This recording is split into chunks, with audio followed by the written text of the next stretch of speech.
আচ্ছা, তোমাদের জন্য কর্মসংস্থান ক্ষেত্রে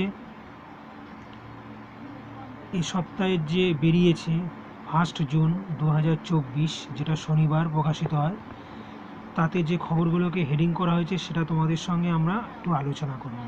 যেমন দেখো, বাঁকুড়া জেলা আদালত ক্লার্ক এবং গ্রুপ ডি নিচ্ছে ক্লাস 8 পাস, মাধ্যমিক এবং উচ্চ মাধ্যমিক। মূলত 3 ধরনের স্ট্রিমেই নেওয়া হচ্ছে।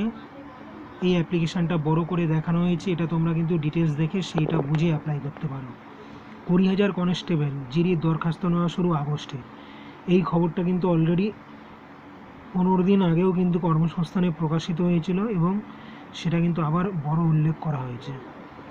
162 জন সাব ইন্সপেক্টর এবং হেড কনস্টেবল বিএসএফে নেওয়া হচ্ছে, এরকম একটা খবর বড় করে প্রকাশ করা হয়েছে। পুলিশের কনস্টেবল পদে 16,614টা শূন্য পদের পরীক্ষা আগস্ট সেপ্টেম্বরে। এই খবরটা প্রথম পেজের পর 4 পেজে আছে, ডিটেলসে দেখে নিন।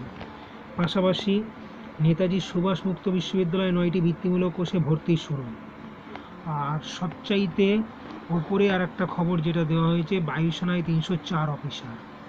যেহেতু আগেই বন্ধুরা বলেছি যে যেহেতু ভোটের লাস্ট পর্যায়ে চলছে, নেক্সট সপ্তাহ থেকে আশা করি যখন জিনিসগুলো সব রেগুলারেই চলে আসবে, তখন কিন্তু কর্মসংস্থান, কর্মক্ষেত্র, অন্যান্য যত এমপ্লয়মেন্ট সংক্রান্ত পত্রিকা রয়েছে তাদের খবরের মাত্রাও কিন্তু অনেক বেশি পরিমাণে বেড়ে যাবে। তোমরা চ্যানেলটা লাইক করো, শেয়ার করো, কমেন্ট করো, মতামত জানাও। Thank you.